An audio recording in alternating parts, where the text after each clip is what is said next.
और ये आपका निचला जबड़ा है, ये पूरा ऊपरी जबड़ा और ये निचला जबड़ा। ऊपरी आधे जबड़े में दांतों की संख्या और निचले आधे जबड़े में दांतों की संख्या।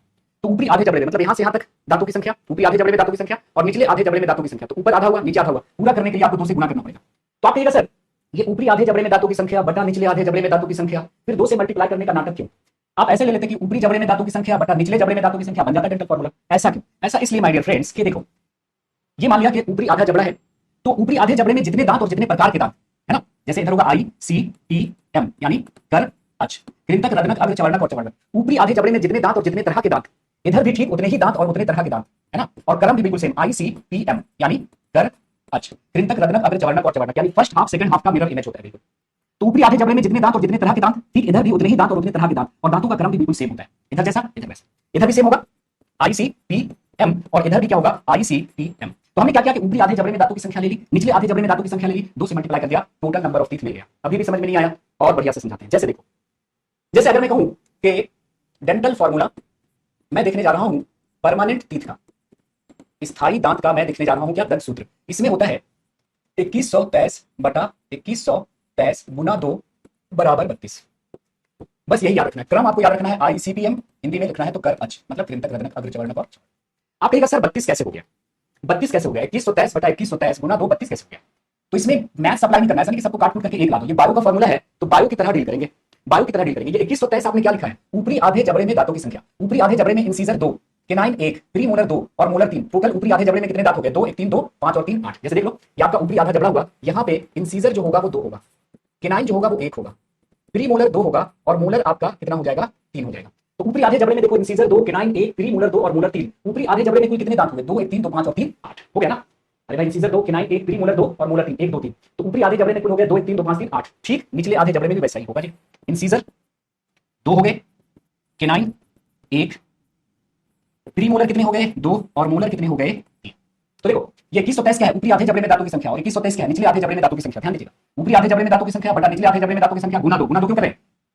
इतना इधर भी तो है सेम, इसलिए 2 से मल्टीप्लाई करना पड़ रहा है। तो ऊपरी आधे जबड़े में इंसीजर 2, केनाइन 1, प्रीमोलर 2, मोलर 3। ऊपरी आधे जबड़े में कुल कितने हो गए माय डियर फ्रेंड्स? 2 1 3 2 5 3 8। नीचे भी देखो सेम है बिल्कुल, इंसीजर यानी कृंतक 2, केनाइन यानी रत्नक 1, प्रीमोलर यानी अग्र चवर्णक 2, मोलर यानी चवर्णक 3। 2 1 3 2 5 3 8। तो ऊपर 8 नीचे 8 कितना हो गया? 16। इधर भी तो सेम होगा, इसीलिए 2 से मल्टीप्लाई करना पड़ा। तो 8 8 16 16 दूनी 32। हुआ कि नहीं हुआ? तो सिर्फ क्या याद रखना है आपको? 2123 बटा 2123 और आईसीपीएम आपको याद रखना है। लेकिन अगर कोई आपसे ये पूछ दे, बताओ भाई स्थायी दांतों में कृंतक कितने यानी इंसीजर कितने, तो ये डेंटल फॉर्मूला, डीएफ मतलब डेंटल फॉर्मूला किसका? स्थायी दांत का, परमानेंट टीथ का। अगर कोई आपसे ये पूछ दे कि स्थायी दांतों में परमानेंट टीथ में भाई इंसीजर कितने, कृंतक कितने, तो क्या कहोगे? अकल के दांत अभी आ रहा है भैरू, टेंशन मत लीजिए, मैं एक एक बात आपको बताऊंगा, एक एक चीज आपको डिस्कस करूंगा मैं, कोई भी चीज छोड़ूंगा नहीं। बस आपके ध्यान में जो सवाल हो रहा होगा ना वो आगे आ जाएगा, है ना, तो आप टेंशन मत लीजिएगा, बस आप पढ़ते रहिए तो सारे सवाल आपके सॉल्व होते जाएंगे। फिर भी कोई सवाल रह जाता है तो आप चैप्टर के अंत में पूछ लीजिएगा। तो आप कहेंगे सर 2 और 2 4 और 4 दूनी कितनी? 8। 2 से मल्टीप्लाई भी करना पड़ेगा ना, 2 और 2 भाई 2 इधर 2 इधर, तो इधर भी 2 होगा, इधर भी 2 होगा।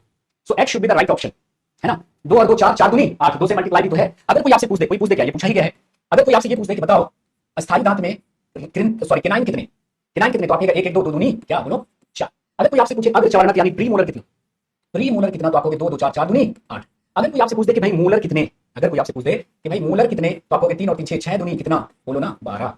तो 12 8 20, 4 24 और 8। इसको शक तो क्या याद रखना है? 2123 बटा 2123 गुना 2। अब हम दिखाएंगे आपको दूध के दांत का दंत सूत्र, है ना, मिल्क टीथ, मिल्क टीथ, दूध के दांत।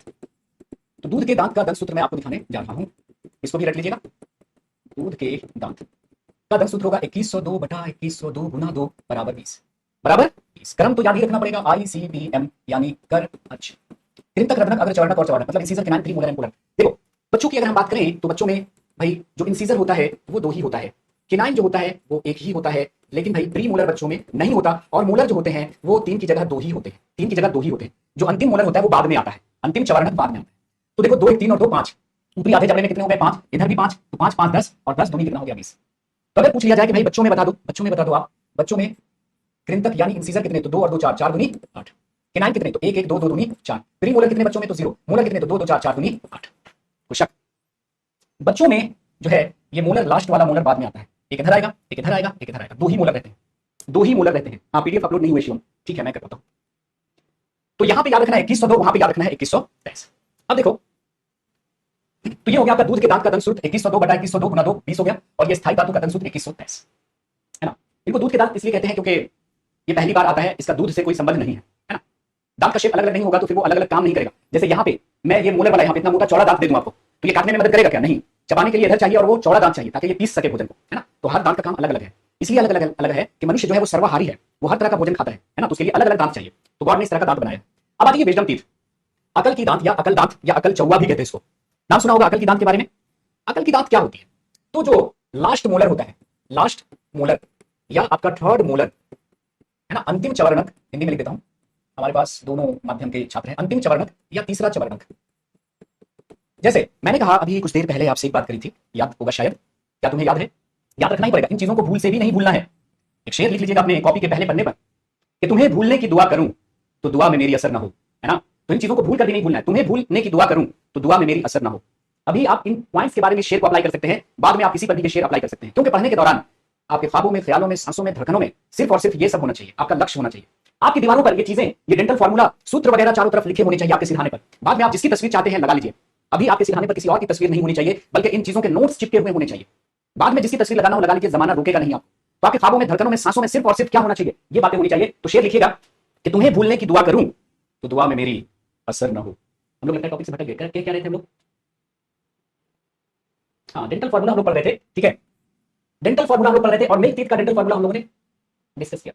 एक मिनट, अच्छा ये बात हो रही थी, ये बात हो रही थी विजडम टीथ की शायद, है ना। भूल गया मैं, इसीलिए मैं शेप पे नहीं जाता।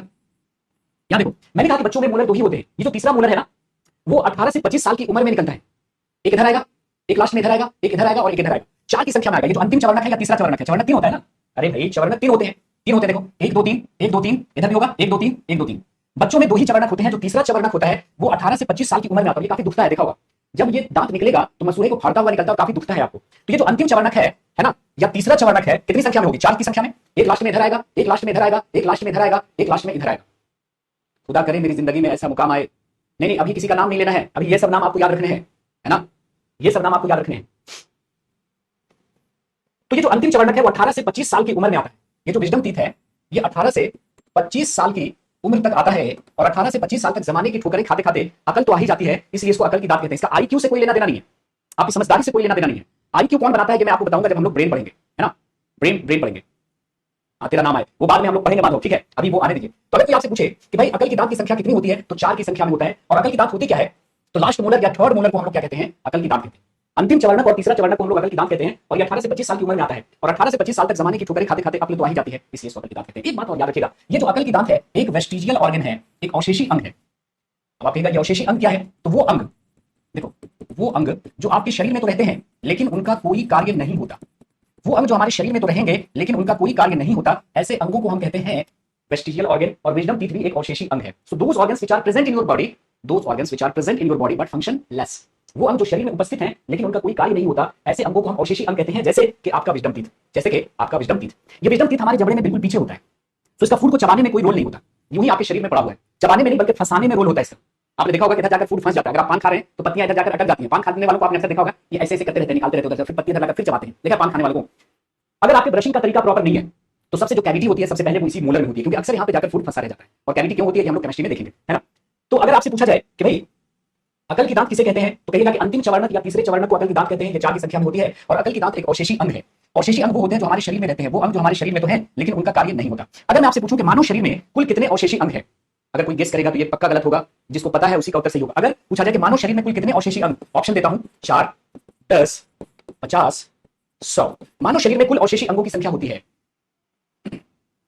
गुस्से में दांत क्यों दबा देते हैं, वो तो गुस्से वाली बात है, जब हम लोग ब्रेन वगैरह पढ़ेंगे तब समझ में आएगा। अगर पूछा जाए कि मानव शरीर में कुल अवशेषी अंग कितने हैं और ये अवशेषी अंग बनते क्यों हैं, जब हम लोग एवोल्यूशन पढ़ेंगे, क्रमिक विकास पढ़ेंगे तब समझ में आ जाएगा। मानव शरीर में अगर पूछा जाए कि कुल अवशेषी अंग कितने हैं तो उत्तर आपका हो जाएगा 100। हमारे शरीर में कुल 100 अंग ऐसे हैं जो यूं ही पड़े हुए हैं, जिनका कोई कार्य नहीं होता, जिनका कोई कार्य नहीं होता। 4 तो एक ही अंग हो गया ना, विजडम टीथ एक अंग है, 4 की संख्या में है वो, तो पहला ऑप्शन देगा आपका 4, ताकि आप जो है यहाँ पे कंफ्यूज हो जाओ। तो मानव शरीर में कुल अवशेषी अंगों की संख्या जो होती है माय डियर फ्रेंड वो 100 होती है। 100 अंग हमारे शरीर में ऐसे हैं जो कुछ काम ही नहीं करते। अब देखो 100 को तो याद रखना मुश्किल है, एग्जामिनेशन पॉइंट ऑफ व्यू से कुछ 4-5 अवशेषी अंगों को मैं आपको याद रखने के लिए कहूंगा। 100 तो नहीं लेकिन 4 अवशेषी अंगों को याद रखने के लिए कहूंगा। एक है अंग आपका विजडम टीथ जो 4 की संख्या में होती है, 4 दांत। उसके बाद आपका होता है अपेंडिक्स, जिसको हम परिशेषिका कहते हैं। अपेंडिक्स कहां पे होता है? देखो आपको मैंने डाइजेस्टिव सिस्टम पढ़ा रखा है, डाइजेस्टिव सिस्टम आपको मैंने पढ़ा रखा है। ये छोटी आंत है, ये छोटी आंत है। छोटी आंत जहां पर बड़ी आंत से मिल रहा था, छोटी आंत जहां पर बड़ी आंत से मिल रहा था, बड़ी आंत के इस भाग को हम लोग क्या कह रहे थे? सीकम, अंधनाल। क्या कह रहे थे, अंधनाल, और इसके नीचे इस तरह का एक रचना था, इसी को हम क्या कहते हैं, अपेंडिक्स यानी परिशेषिका। तो अपेंडिक्स क्या होता है, सीकम के नीचे मौजूद होता है, और इसका काम क्या है वो हम लोग आगे डिस्कस करेंगे, जब एवोल्यूशन पढ़ेंगे, क्रमिक विकास पढ़ेंगे, वहां पे बताएंगे। उस बात को छेड़ेंगे तो बहुत लंबी हो जाएगी, बात निकलेगी तो फिर दूर तक जाएगी। अपेंडिक्स, अपेंडिक्स यानी परिशेषिका, ये भी अवशेषी अंग है, यहाँ पे कुछ नहीं होता। तो हमारा मनुष्य का जो सीकम है वो किसमें बदल गया, अपेंडिक्स में बदल गया, मतलब हमारे सीकम में कुछ भी नहीं होता। इसको हम लोग आगे भी डिस्कस करेंगे, ठीक है। उसके बाद है मसल्स ऑफ ईयर पिन्ना, कर्ण पल्लव की मांसपेशियां, ये है आपका कर्ण पल्लव, और इसको मूव करने वाले मसल्स जो है वो कहलाते हैं कर्ण पल्लव की मांसपेशियां। हम लोग अपना कान घोड़े गधे की तरह हिला नहीं सकते, क्योंकि इसको हिलाने वाले जो मसल्स हैं वो क्या हो गए, फंक्शनल नहीं रहे, वेस्टिजियल हो गए, क्योंकि हम लोगों ने इसका इस्तेमाल बंद कर दिया। हम लोग लेमार्क पढ़ेंगे, लेमार्किज्म पढ़ेंगे। लेमार्क साहब कहते थे कि जिस अंग का इस्तेमाल आप करते हैं वो अगली पीढ़ी में ट्रांसफर होता है, और जिस अंग का इस्तेमाल आप नहीं करते हैं वो कई पीढ़ियों के बाद अवशेषी होकर अंत में आपके शरीर से लुप्त हो जाता है। हम लोग आगे पढ़ेंगे कि काफी मजाक उड़ाया गया था लेमार्क साहब का, है ना। एक विद्वान साहब थे, उन्होंने क्या किया था कि चूहे की 22 जनरेशन तक पूंछ काटते चले गए थे, 10वें जनरेशन में भी पूंछ कटा चूहा नहीं आया था, तो उन्होंने कहा था कि लेमार्क बकवास कर रहे थे। लेकिन लेमार्क की बात बहुत गहरी थी, उस समय के साइंटिस्ट को समझ में नहीं आई। जिस अंग का आप इस्तेमाल करते हैं वो तो अगली पीढ़ी में जाता है, और जिसका इस्तेमाल आप नहीं करते हैं वो कई पीढ़ियों के बाद अवशेषी होकर, वेस्टिजियल होकर अंत में आपकी बॉडी से लुप्त हो जाता है। तो यहाँ पर मच्छर या मक्खी बैठी रहती थी, तो हम लोग कान को हिलाकर नहीं भगाते थे, डायरेक्ट ऐसे मार देते थे, तो यूजलेस रहने की वजह से अवशेषी हो गया, है ना। उसके बाद है निक्टिटैटिंग मेम्ब्रेन, निमेशक पटल। ये क्या है, जलीय जंतु जब पानी के अंदर जाते हैं तो उनकी आंखों पर एक पतली सी झिल्ली आ जाती है जो आंखों को ढक लेती है और आंखों को पानी के दुष्प्रभाव से बचाती है। हम लोगों ने स्विमिंग बंद कर दी तो ये झिल्ली सिमट कर यहाँ पे आ गई। देखो अभी भी निक्टिटैटिंग मेम्ब्रेन का अवशेष यहाँ पे आपको मिलेगा। आप अपनी आंखें जाकर आईने में देखिए, यहाँ पर एक झिल्ली सिमटी हुई सी महसूस होगी, वो निक्टिटैटिंग मेम्ब्रेन का क्या है, अवशेष है, अवशेष है। तो निमेशक पटल हम लोगों में क्या है, अवशेषी अंग है। और पुरुषों के जो निपल्स हैं वो भी क्या है, अवशेषी हैं। पुरुषों के जो निपल्स हैं वो क्या है, अवशेषी अंग है। महिलाओं में ये फंक्शनल होते हैं, बच्चे से पोषण प्राप्त करते हैं, लेकिन जो पुरुषों के निपल्स हैं वो अवशेषी अंग हैं। तो वो अंग जो हमारे शरीर में रहते हैं लेकिन कार्य नहीं करते, ऐसे अंगों को हम क्या कहते हैं, अवशेषी अंग। जैसे कि आपका हो गया अपेंडिक्स, जैसे कि आपका हो गया अपेंडिक्स। परिशेषिका, परिशेषिका। आपने देखा होगा कि अपेंडिक्स में स्वेलिंग आ जाने से क्या हो जाता है, दर्द महसूस होगा आपके पेट में।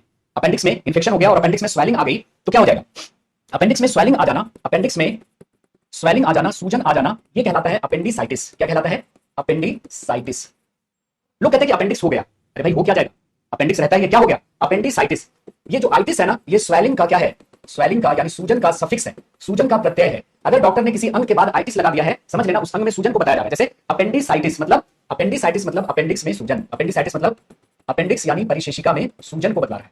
तो अगर इसमें सूजन आ जाएगा तो पेट में बहुत तेज दर्द होगा, डॉक्टर क्या करते हैं, इसको काट कर निकाल देते हैं ऑपरेशन के थ्रू, आपकी बॉडी पर फर्क नहीं पड़ता कोई। अरे अवशेषी है, रहे ना रहे क्या दिक्कत है। या आपने देखा होगा कि कोई ऑपरेशन चल रहा होता है, डॉक्टर ने अगर पेट खोला है तो गार्जियन कहते हैं कि डॉक्टर साहब एक बार पेट खुला ही है तो जरा साथ साथ अपेंडिक्स भी निकाल दीजिएगा। या अच्छा डॉक्टर रहता है तो खुद ही निकाल देता और कहता है हमने आपका अपेंडिक्स भी निकाल दिया था। वो आपसे कहे कि देखिए आपका किडनी भी निकाल लाए हैं, आप प्रॉब्लम में पड़ जाएंगे, है ना। लेकिन अगर अपेंडिक्स डॉक्टर ने निकाल दिया है तो ये मतलब अच्छी बात है कि कभी ना कभी हो सकता है प्रॉब्लम क्रिएट करता है। तो अपेंडिक्स में सूजन आ जाना क्या कहलाता है, अपेंडिसाइटिस। तो किसी भी अंग के बाद आइटिस लगा देंगे तो आइटिस का मतलब होता है स्वेलिंग, जैसे अर्थराइटिस जॉइंट में स्वेलिंग, है ना, ब्रोंकाइटिस ब्रोंकाई में स्वेलिंग, ये सब आगे आ जाएगा। तो सीकम के पास होता है आपका ये छोटी आंत, देखो बड़ी आंत से आकर मिलेगा, जहां पर छोटी आंत बड़ी आंत से मिलता है उसको सीकम कहते हैं, और सीकम के नीचे ये है आपका अपेंडिक्स। तो कर्ण पल्लव की मांसपेशियां, है ना, कर्ण पल्लव की मांसपेशियां, कान को मूव करने वाले मसल्स हम लोगों में फंक्शनल नहीं रहे, वेस्टिजियल हो गए, है ना। निमेशक पटल, है ना, पुरुषों के निपल्स, ये सब अवशेषी अंग हैं। तो अकल की दांत हमारे अंदर जो है परिशेषिका, मसल्स ऑफ ईयर पिन्ना, निमेशक पटल और पुरुषों के निपल्स, ये सब वेस्टिजियल ऑर्गन हो गए। तो हमारा दांत जो है वो कंप्लीट हो गया, दांत जो है वो कंप्लीट हो गया। सूरज कह रहे कि सर क्लास पीडीएफ नहीं मिल रहा है, देखते हैं, चेक करते हैं अभी, ठीक है। चलिए, तो दांत खत्म हो गया। अब आ जाते हैं हम लोग किस पे, अब आ जाते हैं हम लोग डाइजेशन पे। हमने कहा था कि डाइजेशन को हम लोग 3 सेगमेंट में पढ़ेंगे। डाइजेशन में क्या होता है देखा हमने, कॉम्प्लेक्स कंपाउंड सिंपल कंपाउंड में कन्वर्ट होता है। फिर हमने देखा कि ये डाइजेशन कहाँ होता है, तो पूरा डाइजेस्टिव सिस्टम हमने दिखाया आपको, डाइजेशन कहाँ होता है।